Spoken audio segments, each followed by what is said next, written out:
Hello everyone, कैसे हो आप सब। तो दोस्तों आज के इस लेक्चर में हम लेके आए हैं क्लास 9 का 4th चैप्टर दो चरों वाले रैखिक समीकरण। इस चैप्टर के इंपॉर्टेंट टॉपिक्स को हम डिटेल में समझेंगे और इस लेक्चर में हम जानेंगे कि ये पर्टिकुलर चैप्टर और इसके टॉपिक्स आपको क्लास 10 के किस चैप्टर में हेल्प करेंगे। तो देर किस बात की, आइए वीडियो का आगाज करते हैं।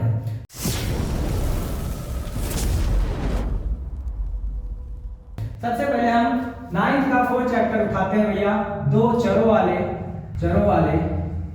रैखिक समीकरण। इस चैप्टर का जो नाम है, इस चैप्टर के नाम से कुछ इंफॉर्मेशन पहले कलेक्ट करते हैं, उसके बाद हम आगे बढ़ेंगे। सबसे पहले इसमें एक टर्म आया भैया चर। सबसे पहले हम ये जान लेते हैं कि चर होता क्या है। चर कुछ नहीं है, एकदम सिंपल सा है। इसको हमने बहुपद चैप्टर में बहुत डिटेल में समझाया है, तो वहां आप जाके उसको समझ सकते हैं। हालांकि हम यहाँ भी समझाएंगे। देखिए चर क्या है। चर कुछ नहीं है जो बदलता है, मतलब एक्स वाई के ऐसे मान जो बदले, ठीक है, जो बदलता है उसे क्या कहते हैं हम भैया, चर कहते हैं। ठीक है, जो बदलता है उसे क्या कहते हैं भैया, हम चर कहते हैं। जो बदलता है कुछ समझ में नहीं आया लैंग्वेज से, आपके लाइफ से समझाते हैं। जैसे आपका वो दोस्त है, चर वो दोस्त है जो हर बात में अपने आप को क्या करने लगता है, बदल देता है। कभी ये कहता है, कभी वो कहता है, एक बात पे टिकता नहीं है, यानी वो दोगला दोस्त है। यानी चर क्या है, दोगला है, अपने मान को बदलता है। अब मैथ की भाषा में अगर समझे भैया, तो जैसे x - 1 इसको 0 के इक्वल करेंगे तो x की वैल्यू क्या आ जाएगी भैया, x की वैल्यू यहाँ पे 0 के इक्वल करोगे, x की वैल्यू आ जाएगी 1। x + 2 ले लिए भैया तो 0 के इक्वल करेंगे, x की वैल्यू क्या आ जाएगी -2। x -6 ले लिए इक्वल 0 करें भैया तो x की वैल्यू क्या आ जाएगी, यहाँ पे +6 आ जाएगा। क्या आ जाएगा, +6।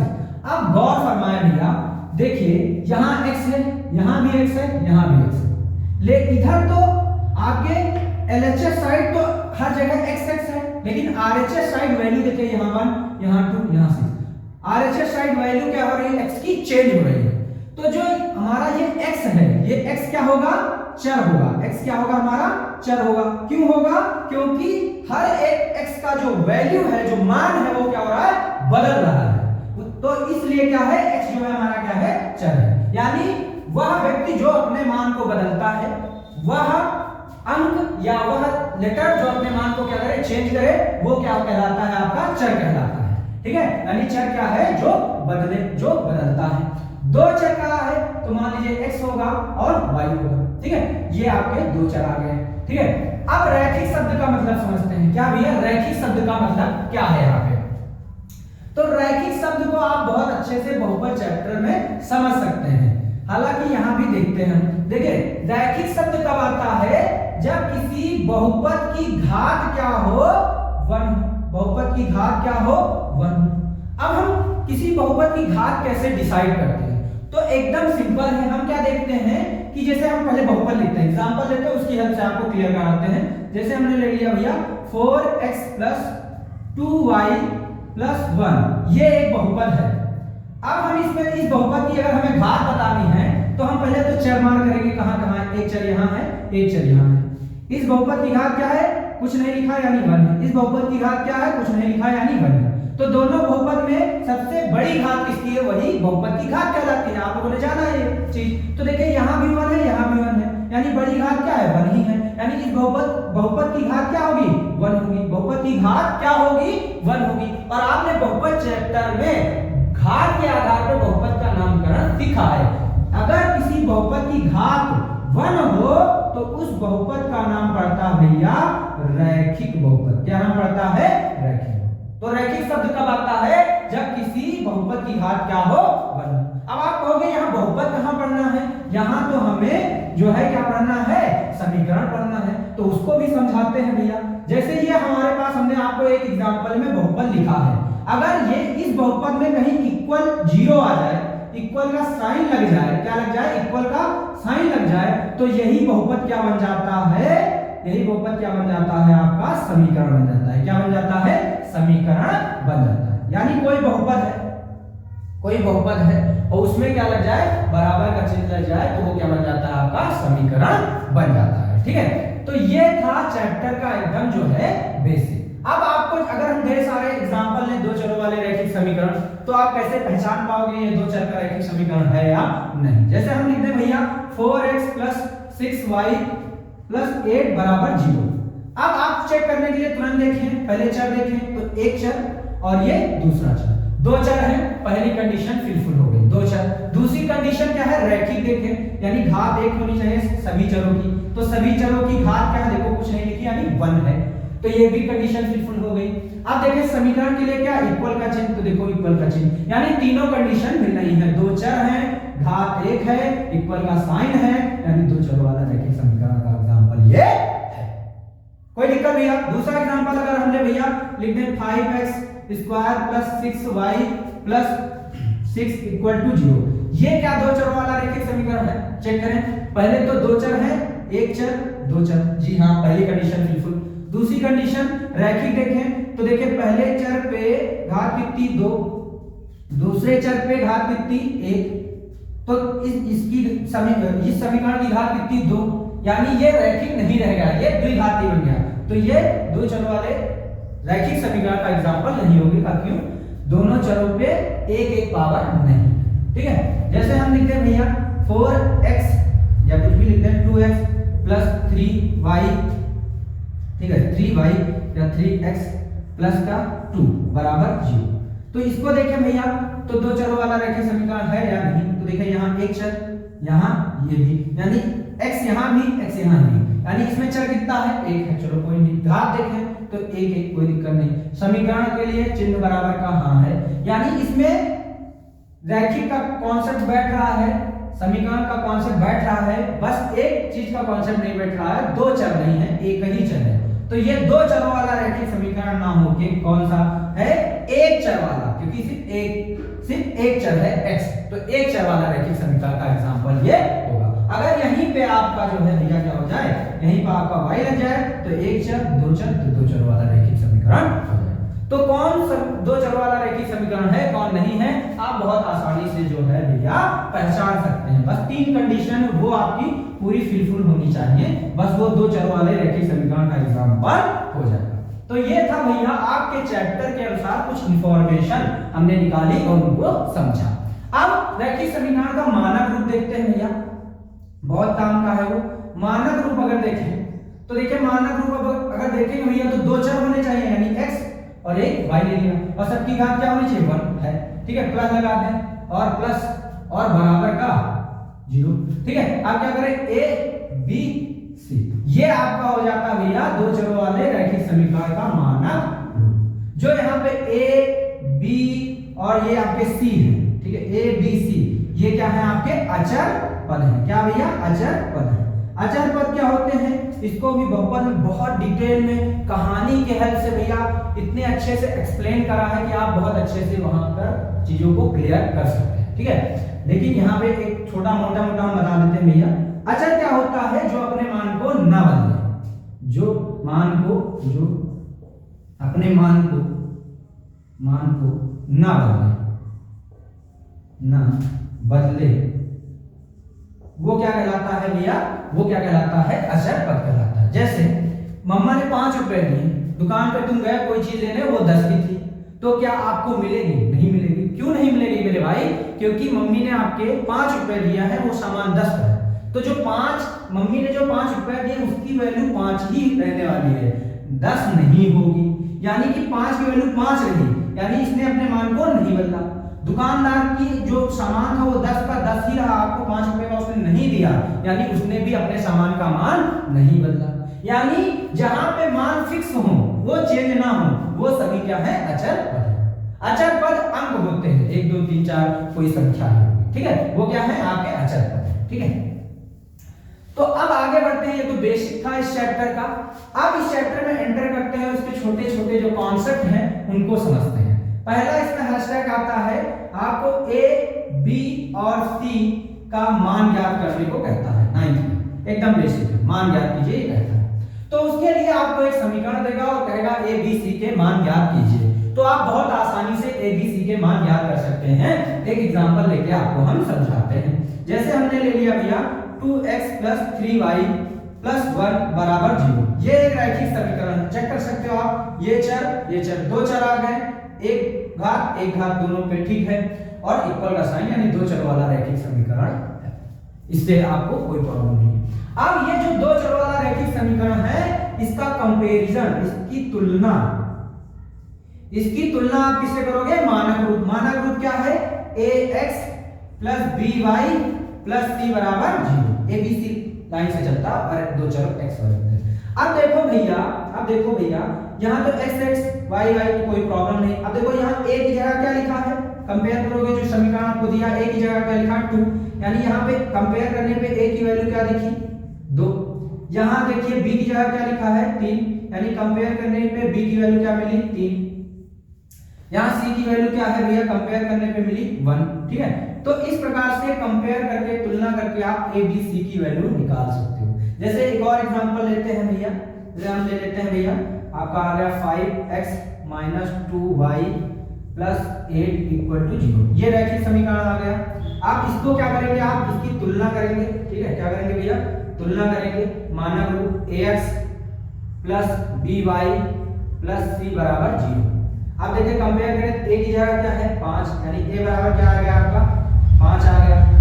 b की जगह क्या लिखा है? -2 लिखा है। देखो यहाँ प्लस था, यहाँ क्या है? माइनस, यानी माइनस के साथ ले लोगे, मतलब साइन भी साथ में लेना होता है। इसका प्लस है तो ये देखो प्लस लगा। b के आगे ये कौन है? ये b की वैल्यू है, इसके आगे साइन जो है वो साइन भी ले लोगे आप। ठीक है, तो ये आ गया। देखो c के आगे यहाँ प्लस है, अगर यहाँ क्या होता माइनस, तो c के आगे प्लस, तो ये c रहेगा। और c की जगह क्या लिखा? ये, और उसका साइन क्या है? माइनस का है, तो ये पूरा ले लोगे आप। तो इस प्रकार से आप किसी समीकरण की तुलना मानक रूप से करके वहां से a b c की वैल्यू निकाल सकते हैं। ये कॉन्सेप्ट आपको हाई स्कूल में बहुत हेल्प करेगा भैया। ठीक है, अब आगे बढ़ते हैं और नेक्स्ट कॉन्सेप्ट को समझने का प्रयास करते हैं। ठीक है, नेक्स्ट कॉन्सेप्ट आपने जो 9th में सीखा, वो क्या सीखा था? किसी समीकरण के हल निकालना। क्या सीखा था भैया? किसी समीकरण के हल निकालना। ठीक है, हल निकालना, ये बहुत इंपॉर्टेंट भैया, हल निकालना। ठीक है, कैसे निकाला जाता है वो बात को समझिए। इसमें सिंपल है भैया, सिंपल है। जैसे एक समीकरण कोई दे देगा, हम क्वेश्चन करते हैं, उसकी हेल्प से समझने का प्रयास करेंगे। जैसे 2x plus 3y plus 1 equal to 0, ये एक रैखिक समीकरण दे दिया। आपसे पूछ रहा है एग्जामिनर कि इसके हल बताइए। तो आप हल निकालने के लिए क्या करते हो? मैं क्या करता हूं, ये दो चर है हमारे, दो चर वाला रैखिक समीकरण, दो चर तो होंगे। मैं दोनों चरों में से किसी एक की जगह कुछ भी रख देता हूं, मतलब किसी एक चर का मान मैं कुछ भी रख देता हूं और सॉल्व कर देता हूं, मेरा हल आ जाता है। मेरी इच्छा है, मेरी इसके ऊपर चाहत है कि x की वैल्यू मैं 1 रख दूं। इस समीकरण में x की वैल्यू क्या रख दूं? 1। मेरी इच्छा के अनुसार हल निकलेंगे। तो मैंने x की जगह 1 रखा, तो अब रख दो भैया, तो 1 रखोगे और सब वैसे रहेगा, और किसी में छेड़खानी आप नहीं करोगे। जिसके जगह मान रखो उसकी जगह रखो, और जगह क्यों करोगे आप? ठीक है, अब सॉल्व करोगे भैया, तो 2 का मल्टीप्लाई 1, तो 2 plus 3y plus 1 equal to 0। ये आपका आ जाएगा 2 1 3। ठीक है, क्या आ जाएगा? 3 प्लस 3y और इक्वल टू 0। ये उधर चला जाएगा तो क्या हो जाएगा? 3y इक्वल टू माइनस का 3, क्योंकि प्लस का उधर माइनस का, तो ये 3 से 3 कट गया, तो y की वैल्यू क्या आ गई? माइनस का 1। y की वैल्यू क्या आ गई? माइनस का 1। ये जो x की वैल्यू और y की वैल्यू आई है, यही समीकरण का हल है। बस उसको लिखने का एक तरीका होता है कि इसको जो है युग्म के रूप में लिखा जाता है, जोड़े के रूप में। x का मान आगे और y का मान पीछे। जैसे कैसे लिखेंगे हम? जैसे आपने निर्देशांक ज्यामिति में भी सीखा है कि बिंदु कैसे लिखे जाते हैं, हल कैसे ऐसे लिखे जाते हैं। x का मान आगे, y का मान पीछे। ठीक है, युग्म के रूप में, जोड़े के रूप में। तो x का मान क्या रखा आपने? 1 रखा, तो x के यहाँ 1 रख दोगे। y का मान माइनस का 1 निकला, इसको ऐसे जो है क्या कर दोगे? ये आपका क्या आ गया भैया? इस समीकरण का एक हल आ गया। आप इसके लाखों हल निकाल सकते हो। अब जैसे मेरा इच्छा थी मैं x की जगह रखूं, आपकी इच्छा होगी y की जगह। दोनों चरों में से किसी एक की जगह पुट करो, कोई भी मान 10 20 50 माइनस प्लस जो है भिन्न में कैसे भी रखो, आपकी इच्छा जो है वो रखो। सॉल्व करके दूसरे चर का मान निकाल लो, उनको पेयर के रूप में, युग्म के रूप में लिख दो, वही उसके हल होते हैं। तो हमने इसमें क्या करा? हमने क्या करा भैया? दोनों चरों में से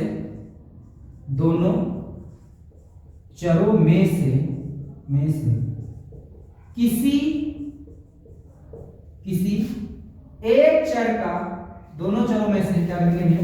दोनों चरों में से एक मिनट, दोनों चरों में से किसी एक चर का कोई भी मान रखकर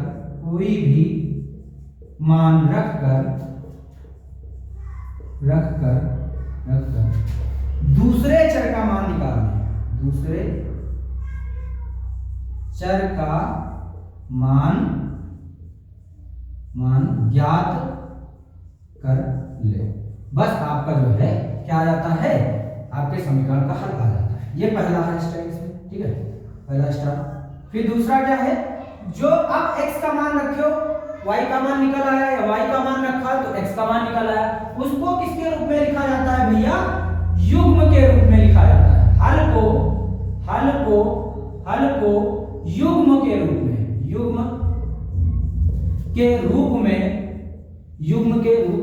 ठीक है, युग्म के रूप में मतलब युग्म कैसे बनेगा, x कामा y के रूप में प्रदर्शित किया जाता है, जैसा कि हमने वहां पे दिखाया। एक क्वेश्चन और लेते हैं जिससे आपको जो हमने लैंग्वेज लिखी है वो और अच्छे से आपको क्लियर हो जाए, ठीक है। जैसे एकदम छोटा सा क्वेश्चन लेते हैं, हमने ले लिया x + y + 6 बराबर 0। ये एक रैखिक समीकरण है, चेक करें। ये देखिए, एक चर दूसरा चर, इसकी घात 1 बराबर का चिन्ह है, दो चरों वाला रैखिक समीकरण है। अब इसके हल निकालने हैं। तो मान लीजिए इस बार आपका दिन y पे आया, तो y का मान कुछ भी रखें, मान लीजिए 2 रखें, y का मान क्या रखेंगे, 2 तो रखें भैया। तो x + 2 + 6 = 0। ये x + 2 2 8 मतलब 6 2 8 0, ये उधर माइनस, तो x = माइनस का 8, x = माइनस का 8, y = क्या रखा था। तो देखो आपने क्या करा, दोनों चरों में से y का मान रखा, दूसरे चर का मान निकाल लिया, फिर उसको हल को युग्म के रूप में लिख दे।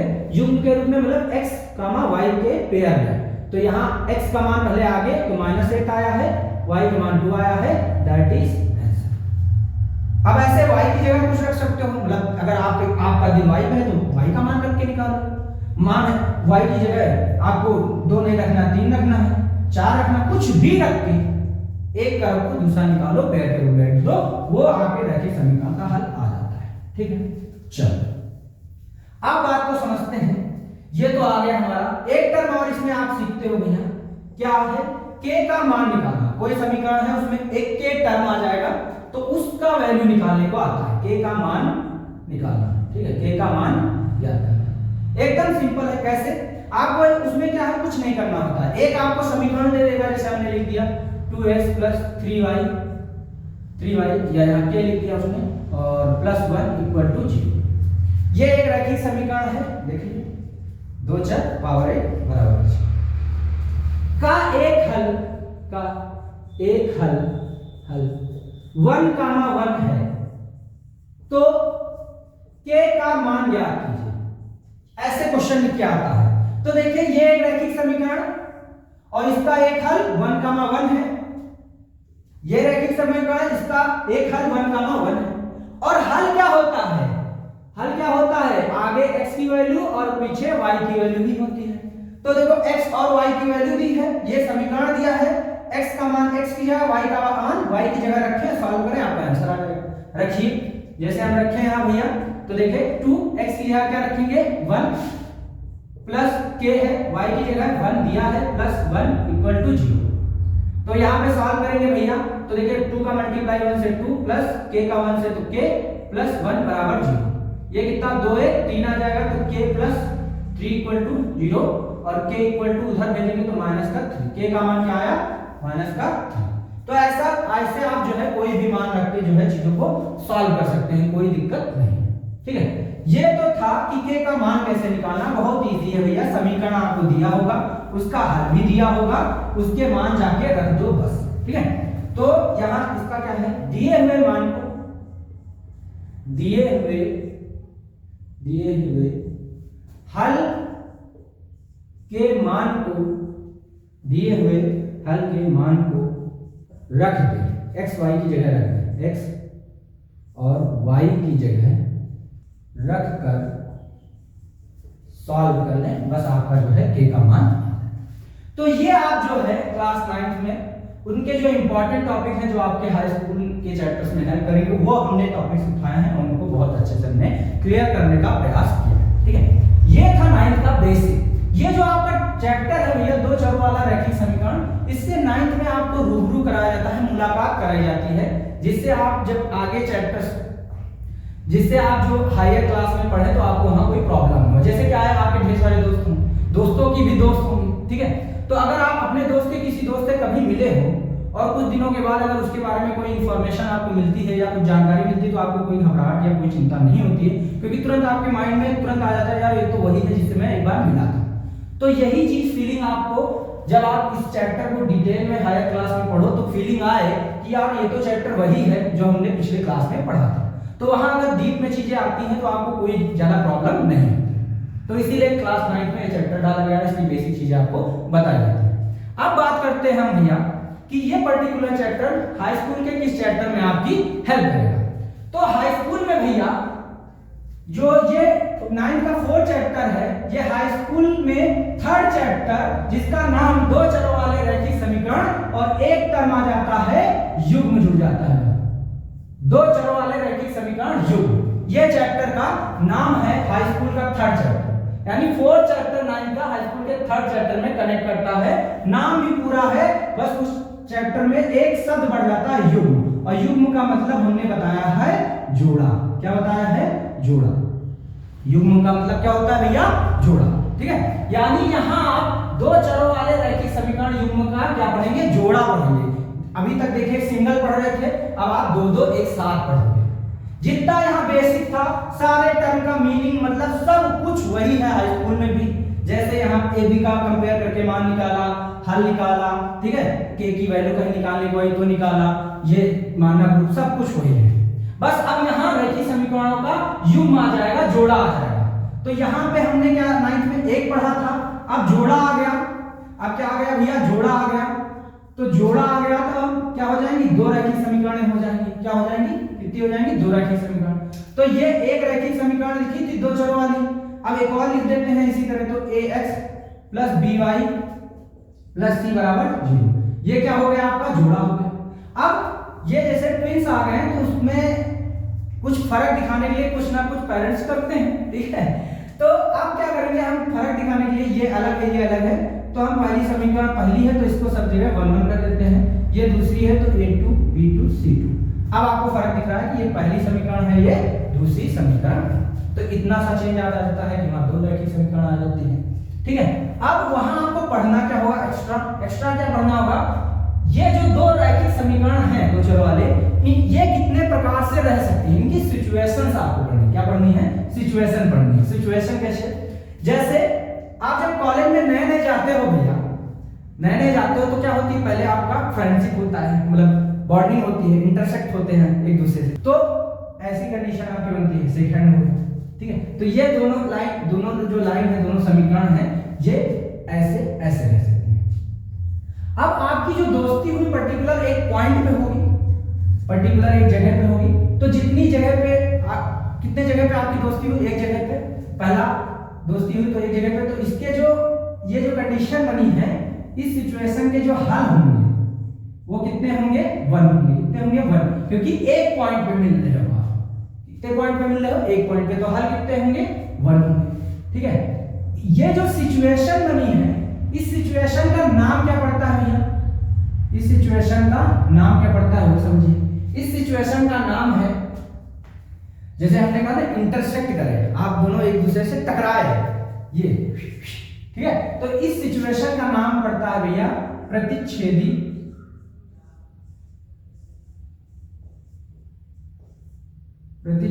रेखा। कैसी रेखा भैया? प्रतिच्छेदी रेखा, ठीक है। पहली सिचुएशन आप समझ गए। दूसरी सिचुएशन क्या हो सकती है? आपकी दोस्ती होती है, आपकी क्या होती है? दोस्ती होती है, फिर दोनों साथ साथ घूमते हो, ये आप और ये आपका दोस्त, दोनों एकदम पैरेलल, ठीक है, एक तरफ पर एक दूसरे के, एकदम जीने मरने का वादा नहीं, वो सब ये सारी चीजें, तो एकदम जो है तरफ पर घूमते हो। तो इस सिचुएशन को कहा जाता है, इस सिचुएशन का नाम दिया जाता है क्या दिया? साथ साथ एकदम, तो इसका नाम है भैया समपाती रेखाएं। ये रेखाएं कैसी हो जाएंगी भैया? संपाती रेखा। कैसी रेखा हो गई? संपाती रेखा। ठीक है, अब देखिए एकदम साथ साथ, तो ऐसे कई पॉइंट्स होंगे, जहां आप दोनों फ्रेंड्स साथ साथ में घूमे, कई जगह होंगे। तो कई जगह होंगे, जितनी जगह जितने पॉइंट्स मिलेंगे उतने हल मिलेंगे। यानी आपको याद ही नहीं होगा आप दोनों दोस्त कितने जगह घूमे, यानी आप नहीं बता सकते। यानी इसके हल कितने होंगे? अनंत होंगे। ठीक है, अनेक हल होंगे। ठीक है, फिर तीसरी सिचुएशन क्या होती है कि कभी क्या होता है, ज्यादा कहते हैं अति करे गति, ज्यादा मिठाई हो जाएगी तो दिक्कत हो जाती है। तो अब क्या होता है, कभी लड़ाई हो जाती है। तो आप जब क्लास में बैठते हो तो एक दोस्त इधर बैठा तो उसके पैरेलल एक दोस्त, एक इस कोने में तो एक उस कोने में, ऐसे पैरेलल। तो लड़ाई हो जाती है तो ब्रेकअप हो गए, अलग हो गए सब, एकदम कट्टर दुश्मन। ठीक है, तो इस सिचुएशन देखिए क्या हो गए, दोनों क्या हो गए? समांतर हो जाते हैं। क्या हो जाते हैं भैया? समांतर। यानी ये रेखाएं कैसी हो गई? समांतर रेखा हो गई। कैसी हो गई? समांतर रेखा हो गई। अब समांतर रेखा हो गई तो आप दोनों में लड़ाई हो गई, आप दोनों दोस्तों में। तब अब क्या आप दोनों कॉमन पॉइंट पे मिलोगे? नहीं मिलोगे। जब कॉमन पॉइंट ही नहीं मिलेगा तो इसके हल भी नहीं मिलेंगे, कोई हल नहीं होगा। तो ये आप सिचुएशन के हिसाब से किसी भी समीकरण के हल बता सकते हो। जब आपकी दोस्ती हुई तो एक पॉइंट एक बार दोस्ती होती है और एक जगह होती है, तो उसके हल एक होंगे। ये क्रॉस हुआ, नैन लड़े, फिर साथ साथ घूमे, तो साथ साथ घूमे तो कई पॉइंट्स मिलेंगे। ठीक है, तो कई पॉइंट्स, जितने पॉइंट्स उतने हल, तो कई पॉइंट्स तो कई हल। अब यहाँ पे जब ब्रेकअप हो गया, अलग हो गए, लड़ाई हो गई, तो आप इधर बैठे क्लास में, वो उधर पैरेलल एकदम। ठीक है, तो वो कैसे? समांतर रेखा सिचुएशन, यानी आप कॉमन पॉइंट्स नहीं होंगे, साथ साथ आप नहीं घूमोगे तो कॉमन पॉइंट्स नहीं मिलेंगे। कॉमन पॉइंट्स नहीं मिलेंगे तो पॉइंट्स नहीं तो हल नहीं, पॉइंट्स नहीं तो हल नहीं। एकदम सिंपल है। ठीक है, ये हमने नाम और हल किसकी हेल्प से बताया? आपकी सिचुएशन को देखकर, यानी ग्राफ को देखकर हमने समीकरणों के हल और नाम को बताया। अब बात आती है कि हाई स्कूल में भैया आपको जो है, हाई स्कूल में है आपका ग्राफ पढ़ना नहीं है, और अगर चलिए अगर हमें पढ़ना भी है तो हर जगह ग्राफ बना पाना, या ग्राफ अगर नहीं दिया है या वहां बनाने को नहीं बताया, लेकिन हमको हल और वो कैसी सिचुएशन में है समीकरण नाम बताने को कहा है, तो हम कैसे बताएंगे? तो वो कैसे हम देखें, तो उसको भी सिंपल है। ठीक है, उसके लिए सिंपल है, थोड़ा सा लॉजिक है, उसको समझ लेते हैं। उसके लिए आपको जो है फॉर्मूले दिए जाते हैं। जैसे मान लीजिए आपका जो है, आपके पापा आपको चेक करते हैं। ठीक है, जैसे यहां से होता है रैखिक समीकरण आ गया, तो जैसे यहाँ पे सिचुएशन में a1 मतलब a1 a2 b1 b2, ये आपको अनुपात दिया जाता है। ये आपका आ गया, और ये डज नॉट इक्वल हो, एक दूसरे के इक्वल ना हो। ठीक है, एक दूसरे क्या हो? इक्वल ना हो। जैसे अब a1 a2 b1 b2 कहां से मिलेंगे? तो ये मानक रूप है, दो समीकरण वहां दिए होंगे और दो मानक रूप हैं। तो पहले समीकरण को पहले मानक रूप से कंपेयर करेंगे तो a1 b1 मिल जाएगा, दूसरे समीकरण को दूसरे मानक रूप से कंपेयर करेंगे तो a2 b2 मिलेगा। a b c कैसे निकाला जाता है हमने सिखाया है आपको। ठीक है, तो वहां से कंपेयर करके a1 b1 मतलब सबकी वैल्यू निकालोगे। जैसे आपको आपके पापा को चेक करना है कि आपके कितने फ्रेंड्स हैं, तो आप के वो साथी देखेंगे कि कितने साथी कैसे हैं, तो आपको देखेंगे कौन क्लोज कौन नहीं क्लोज। तो वो ये जो है ये x के साथी ही तो है a1 b1, तो साथी निकालो और देखो अगर इक्वल नहीं है, कट है, तो उसके सिर्फ यूनिक दोस्त होंगे, अच्छे ही दोस्त होंगे। ठीक है, जब संपाती हो जाते हैं तो ऊपर, तो जैसे आपके पापा ने आपके दोस्त को चेक किया तो a1 आया, a2 b1 b2 और c1 c2। ठीक है, ये आपके पापा ने जो है आपके दोस्त, जो जैसे एक पिता के दो लड़के हैं x y, तो इनके साथी देखे, इनके साथी, इनके साथी, इनके साथी, और सारे साथियों को देखा और देखा कि किससे बनती है किससे नहीं बनती है, तो उनसे उनको पता चल जाता है तुम्हारे दोस्त कैसे हैं या तुम्हारी संगति कैसी है। तो उन्होंने देखा कि इसके तो सारे दोस्त इसके बराबर के हैं, सारे दोस्तों से इसकी बनती है, यानी ढेर सारे इसके दोस्त हैं, तो ढेर सारा घूमता होगा, तो इसके हल ढेर सारे होंगे।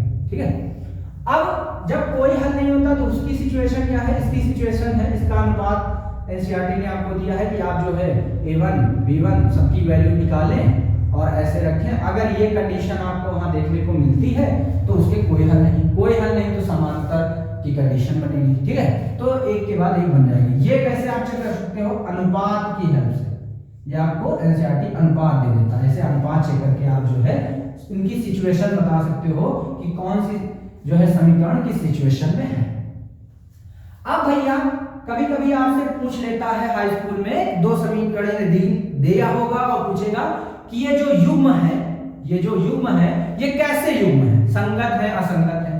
तो देखिए भैया, जब दोस्ती होती है, जब दोस्ती होती है, ठीक, तो एक हल आता है, जब साथ साथ घूमते हैं तो अनंत हल आते हैं। यानी जब कुछ रिजल्ट निकल रहा है, यानी हमारी दोस्ती अच्छे लोगों के साथ है, हमारा रिजल्ट अच्छा आ रहा है, यानी हमारी दोस्ती कैसी है, संगत है, यानी हमारे युग्म कैसे हैं, संगत युग्म है, ठीक है। हमारी दोस्ती संगत लोगों से, संगत युग्म है, ठीक है। और जब हमारा कोई रिजल्ट ही नहीं आ रहा है, फेल हो जा रहे हैं, यानी हमारी दोस्ती कैसे, असंगत में है, ठीक है, असंगत युग्म। तो ऐसे आप जो है युग्म का नाम बता सकते हो कि वो दोनों युग्म किस सिचुएशन में। जब कोई हल निकल रहा है तो वो संगत युग्म है, जब हल ही नहीं निकल रहा है, कुछ रिजल्ट नहीं आ रहा है तो असंगत युग्म है। ये जो हमने चार्ट आपको बनाया भैया, ये मोस्ट इंपॉर्टेंट चार्ट है हाई स्कूल के लेके। आपको इससे ऑप्शन के क्वेश्चन मिलेंगे, ठीक है। कुछ नहीं है, एकदम दोस्ती की हेल्प से, फ्रेंडशिप की हेल्प से हमने समझाने का प्रयास किया, ठीक है। एक बार समराइज कर लेते हैं। जब नए नए कॉलेज में गए, फ्रेंडशिप हुई, इंटरसेक्ट हुआ एक पॉइंट पे, यानी वो कट हुई, यानी क्या, प्रतिच्छेदी रेखा है एक पॉइंट पे, यानी एक हल, ठीक है। और ये तो आपको रेशियो याद ही हो जाएगा। रिजल्ट निकल रहा है, यानी संगत दोस्ती हुई, ठीक है, अच्छे लोग से दोस्ती हुई। जब दोस्ती हुई कि साथ साथ घूमते हो, लाइब्रेरी जाते हो पढ़ने, कहीं फन करने जाते हो, तो कई पॉइंट्स पे जाते हो, कई जगह जाते हो, जो कई जगह जाते हो, यानी हर ढेर सारे पॉइंट्स पे घूमोगे, ठीक है। तो वो भी रिजल्ट निकल रहा है कुछ तो संगत। फिर यहाँ पे जब लड़ाई हो गई तो इधर क्लास में बैठे, इधर एकदम पैरेलल, ठीक है, तो यानी एकदम पैरेलल हो गया, समांतर रेखा है, तो कोई हल नहीं मिला, क्योंकि पॉइंट्स हम नहीं मिलेंगे, दोनों कॉमन पॉइंट्स ही नहीं मिलेंगे दोनों लोग के, तो कोई हल नहीं मिला। तो ये चार्ट बहुत इंपॉर्टेंट है, तो इतना पढ़ना है। फिर यहाँ पे आपने हाई स्कूल में हल निकालना सीखा है भैया। यहाँ पे हाई स्कूल में आप हल निकालना दो विधियों के अंतर्गत सीखोगे। दो विधियां यहाँ पे आपको पढ़नी होगी। पहली विधि यहाँ आपको पढ़नी होगी भैया विलोपन विधि, जो बहुत इजी है, ठीक है। विलोपन विधि के से आपको हल निकालने होंगे। और दूसरी विधि है भैया यहाँ पे, दूसरी विधि है यहाँ पे, दूसरी विधि क्या है, दूसरी विधि है प्रतिस्थापन विधि, प्रतिस्थापन विधि, ठीक है। ये दो विधियों की हेल्प से आपको हाई स्कूल में हल निकालने होंगे, बहुत इजी है, ठीक है। और इतना ही आपको बस हाई स्कूल के चैप्टर में, ये तो 9 का पूरा बेसिक, बस हाई स्कूल में इतने ये दो टर्म, ये तो आपको अभी याद हो गया होगा। इसको जब हम हाई स्कूल स्टार्ट करेंगे तो बहुत ही प्यारे तरीके से, जब आपको अभी हम भैया दोस्ती, हाथ में खड़ा हुआ पुतला, इसकी हेल्प से हर एक कॉन्सेप्ट क्लियर कर रहे हैं। जैसे आप देख सकते हो हमने लेक्चर अपलोड कर रखे हैं, उसी प्रकार से हम हाई स्कूल को भी बहुत अच्छे से आपको मक्खन कराएंगे, ठीक है। तो आज के लिए इतना ही रखते हैं, तब तक लगे रहो, डटे रहो, मंजिल झुकने को तैयार हो गए।